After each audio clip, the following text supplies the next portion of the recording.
तदेवाग्निस्तदादित्यस्तद्वायुस्तदु चन्द्रमाः तदेव शुक्रम् तद्ब्रह्म त आपः स प्रजापतिः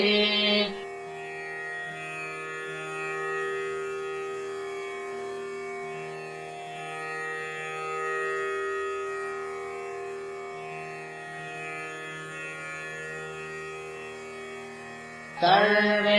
निमेषायद्गिरे विद्युतः पुरुषादधि नैनमूर्ध्वम् न तिर्यञ्चन्न मध्ये परिजग्रभत् न तस्य प्रतिमा अस्ति यस्य नाम महद्यशः देशो अदेवः प्रदिशो अनुसर्वाः पूर्वो अजातः स उगर्वे अन्तः स एव जातः स जनिष्यमाणः प्रत्यञ्जनातिष्ठति सर्वतोमुखः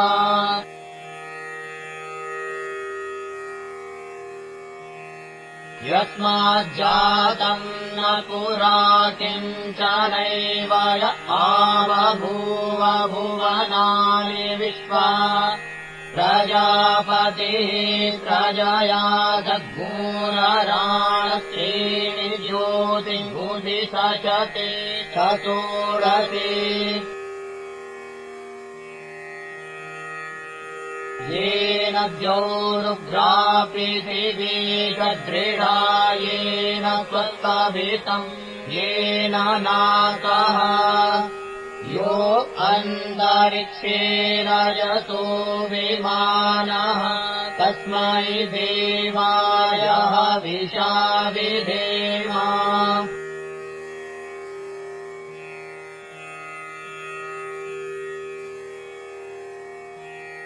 यम् क्रन्दसि अवसातस्तवाने अभ्यैक्षेताम् मनसारे रमाने यत्रादिसूर उदितो विवादि तस्मै देवाय हविषा विधेम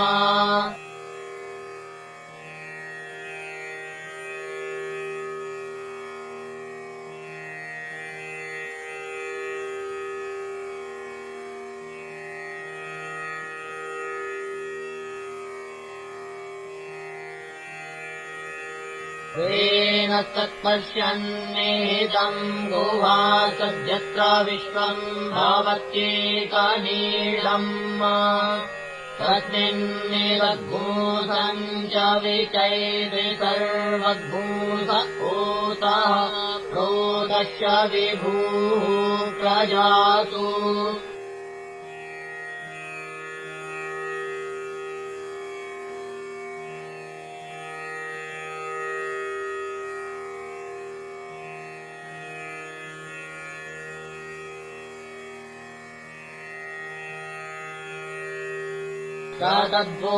तदद्वोचेदमृतम् नु विद्वान् गन्धर्वो धाम विभृतम् गुहासत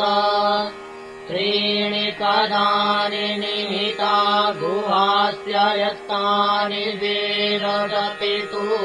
पिता सत गणो बन्धुर्जनिता विधाता धामानि वेद भुवनानि विश्वा यत्र देवा अमृतमानसारात्रिते धामन्नध्यैरयन्त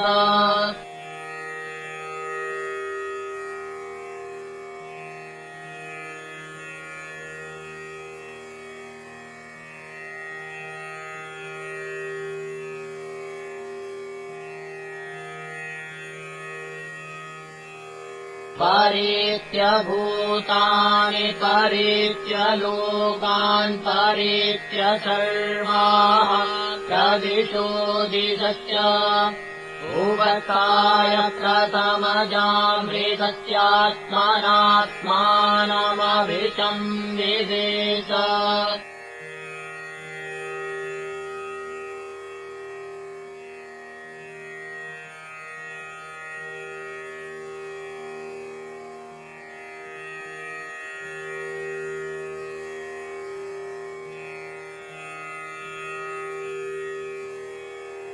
परिद्यावा पृथिवी सज्जयित्वा परिलोकान् परिदिशः परिस्वाहा ऋतश्च तन्तुम् विततम् विकृत्य तत्पश्यत्तद्भवत्तदासि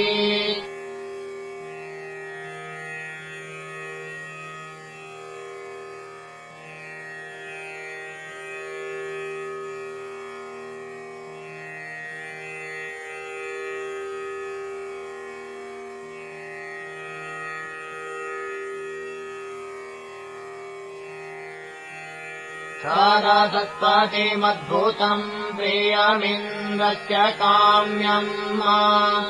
सनिम्मेदामयाशिषद्भूस्वाहा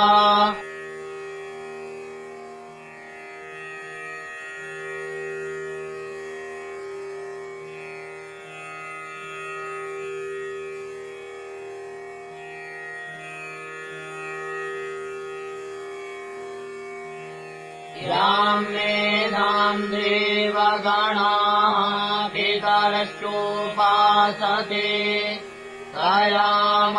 मध्यमेधयाग्ने मेधाविनम् कुरु स्वाहा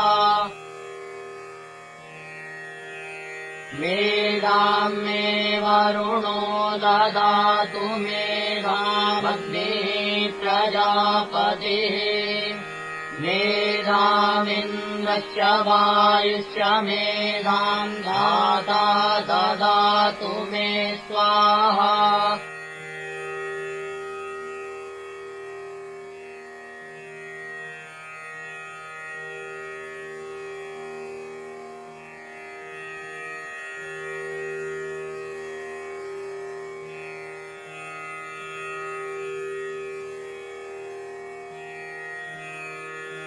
इदम् मे ब्रह्मदशत्रम् चोभे श्रियमश्नुताम् वै देवा दधतु श्रियमुत्तमाम् तस्यैते स्वाहा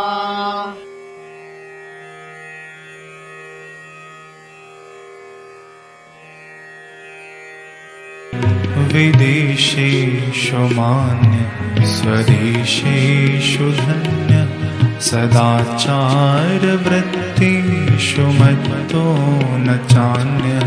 मनश्चेन लग्नं गुरुरङ्घ्रिपद्मे ततः किं ततः किं ततः किं ततः